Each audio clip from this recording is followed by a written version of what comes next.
So we are going to talk about the notion of progress through the theme of the United Kingdom in the 1980s. And I have chosen to talk about the construction of a liberal mind.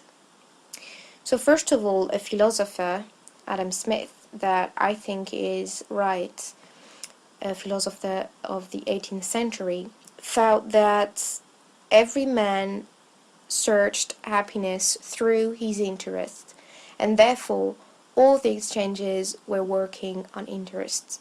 He was the first to talk about capitalism, and nowadays almost all of the countries are capitalists in the world.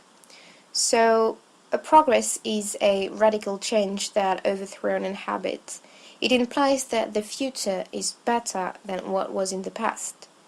And the United Kingdom was the most collective country ever during the Victorian period, and it became the most liberal country ever nowadays in the European Union.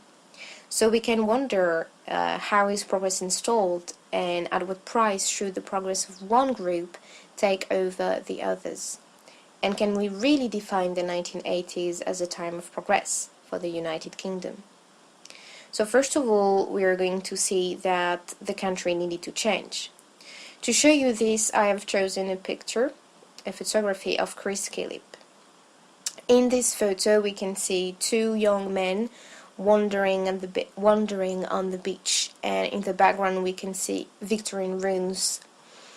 And Chris Killip, it's a black and white photo, of course, and although all the colors already existed at that time, so this is a choice.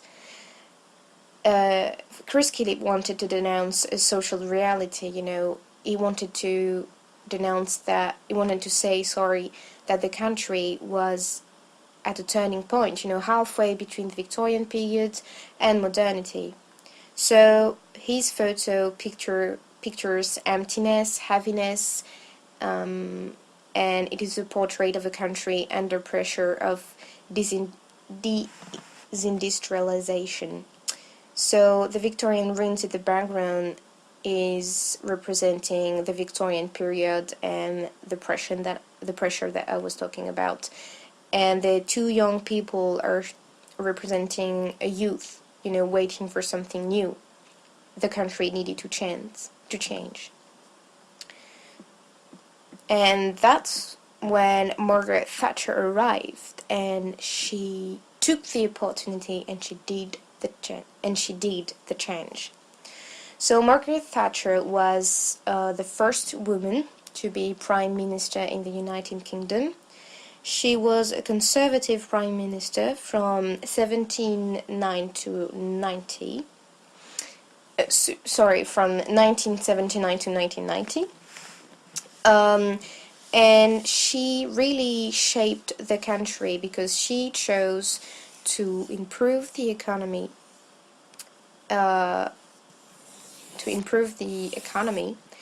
and she kind of saved the country.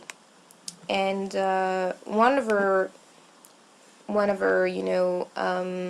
decision was to close the coal mines because it was like a break to the progress of the United Kingdom, and that creates the strikes because people lost their jobs, and some cities only depended on coal mines. But Thatcher did the change because she had a very harsh politic, and we can remind of the TNA, there is no alternative, She was a neoliberalist, and she was also called the Iron Lady because she used the police forces, she used repressions on the strikers. And I have chosen as a document the speech that she says about the minor strikers. She wants to shut down minorities. She says in her speech that they are fanatical, and she's talking about a new birth of leadership because with these strikes, she is the new leadership. And she says that they are killing democracy, although she is the one that isn't listening to, well, to the minorities. So Britain became, thanks to her, deeply capitalist, and for her and for other people, it was a progress. But this progress had different consequences, like we can see in my personal document, which is a movie, which is the cinema of a movie. The movie is, it's a free word that was released, well, that is, directed by Ken Loach, and the movie takes place in the 1980s, where Tony Blair was elected. So Tony Blair was from the left-wing party, but he was accused to make capitalist reforms. In the scene I have chosen, the young lady justified her opinion about putting her son and herself before anything else, in her job, and she's talking at her father that lived through the collective era. So I think it's a perfect representation of capitalism. She rather buys stuff to her kids than pay her employees, who anyway wouldn't have any chance in their country, according to her. Her father doesn't understand because he was part of a collective era. He had the same job for 30 years and he can't imagine an individual word. He thinks it's rather radical and selfish. But now, in a capitalist country, you have to fight to get a job.